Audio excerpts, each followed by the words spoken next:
What is going on, guys? Predator458 here, and welcome back to my channel, and welcome to a very special video on Assetto Corsa. Now, what you are looking at here is the Koenigsegg One, which is a community mod project that has been in the works for quite some time, and myself and a lot of Assetto Corsa players are very, very excited to get our hands on this car. So I got in touch with the mod team and asked them if I could make a preview video, and they very graciously accepted my offer. So I get to take a look at it and tell you guys what you have in store when it comes out. Now, as I said just now, it is still a work in progress. They're not finished with it. It's not released yet. It is in quite a late stage of development. It should be coming out fairly soon, I hope, but it is not released just yet. But anyways, enough of that. Just quickly, I want to try and do this intro section quite quickly. I don't want to keep you guys too long before we go and look at the car in action. But just look at it. It's just an amazing level of detail. You can see like one of the glitches at the moment. The rims kind of look like they're spinning even when you're in the showroom. But anyways, let's get out of here and quickly go over the stats. As you can see, 1360 curb weight. Sorry, let's go back to standard version. 1360 horsepower, 1371 Newton meters.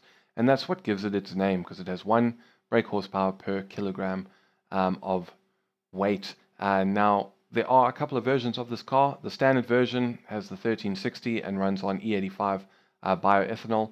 Then you get a petrol version, which goes down to 1160. Then there's a petrol version without the roof, and then there's a petrol version with upgraded turbos that actually has a little bit more power. But for the purposes of this video, we are going to be taking a look at the standard version. And what we're going to do is we're going to take it out onto the Nordschleife. But before we do that, we're going to quickly take a look at the two rivals that the Koenigsegg has in this game. I'll put rivals in quotation marks. I'm briefly going to talk you through those two cars, my experiences with them on the Nordschleife, and what lap times I managed to get with them, and then we're going to hit the track in this monstrosity. So, without further ado, let's quickly go over the two main rivals, and then we will hit the track in the Koenigsegg. From Maranello, Italy, we have the Ferrari LaFerrari. The ultimate expression of a Ferrari hypercar successor to the legendary Enzo. This one features, again, a normal V12 engine backed up with a KERS energy recovery system, which gives the car a total power output of 936 brake horsepower, over 900 Newton meters of torque, top speed in excess of 350 kilometers an hour, with acceleration 0 to 100 of less than 3 seconds. So this really is the ultimate Ferrari. And in-game, it's one of my favorite cars in this kind of level. As for my experiences with the Ferrari around the Nordschleife, I found it to be exceptionally good fun to drive. Very light on its feet, very tail happy, but in a very progressive and predictable manner. Exceptionally fast down the straights, good brakes, good grip through the corners. Steering's a little bit light sometimes, and the back end can be a little bit too playful when you just want to get good lap times. But it was a very enjoyable car to drive around the Nordschleife. I really enjoyed my time with it, and in the end I managed to set a pretty good lap time. Now, this is from a standing start, when you just start the hot lap. So I didn't go and for a portion of the track of the time I had cold tires.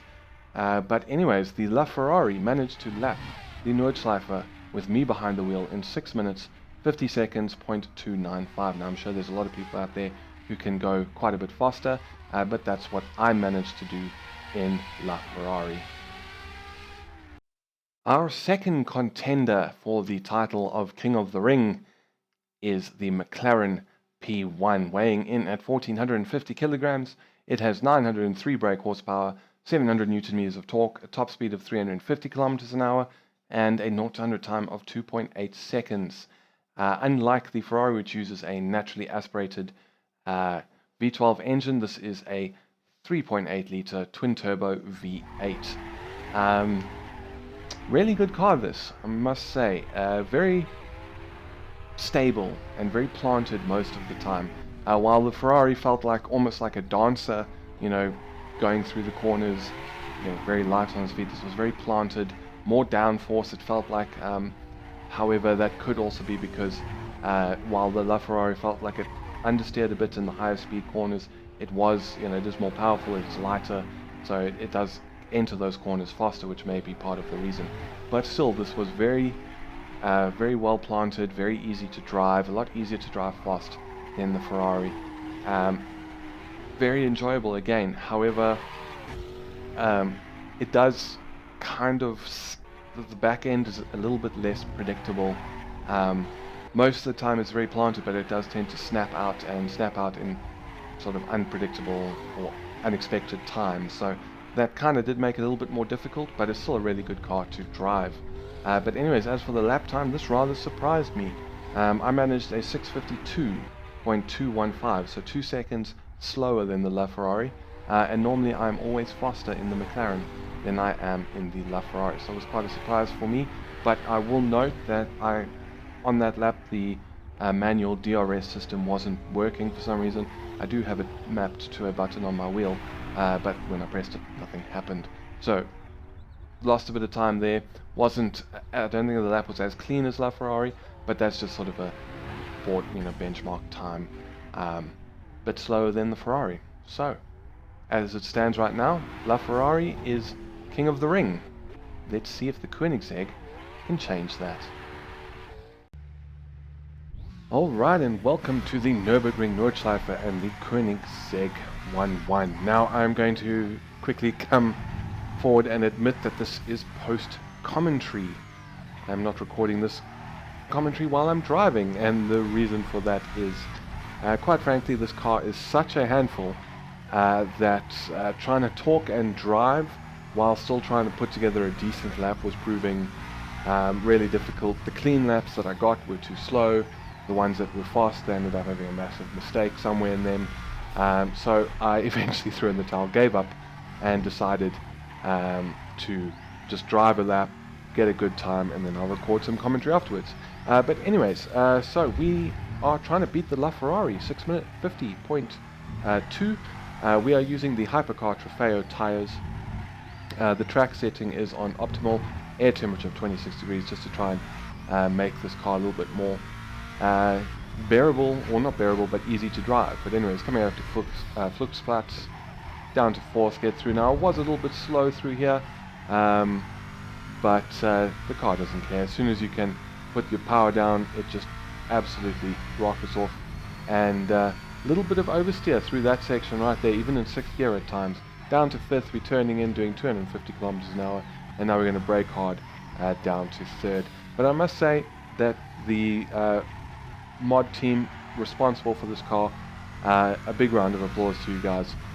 Absolutely breathtaking car. There's the graphics, the sounds, the physics, which will and the driving experience, which we'll talk about in a little moment, is absolutely phenomenal.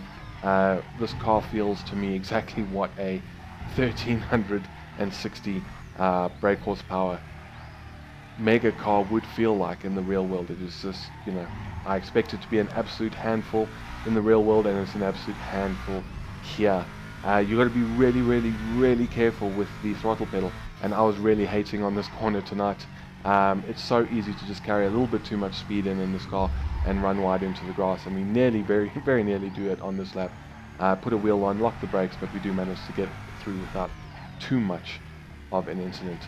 But yeah, I mean, this car, as I said, you've got to be really careful with the throttle pedal.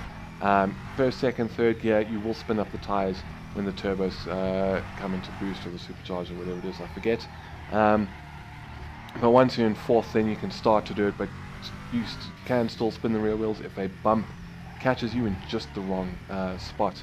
As for the handling of the car, it could do with a little bit more front end grip. I think sometimes it does understeer a little bit much, but at the same time I also don't expect a car like this, which with this kind of performance is probably built more for straight line performance than the finest handling through the corners.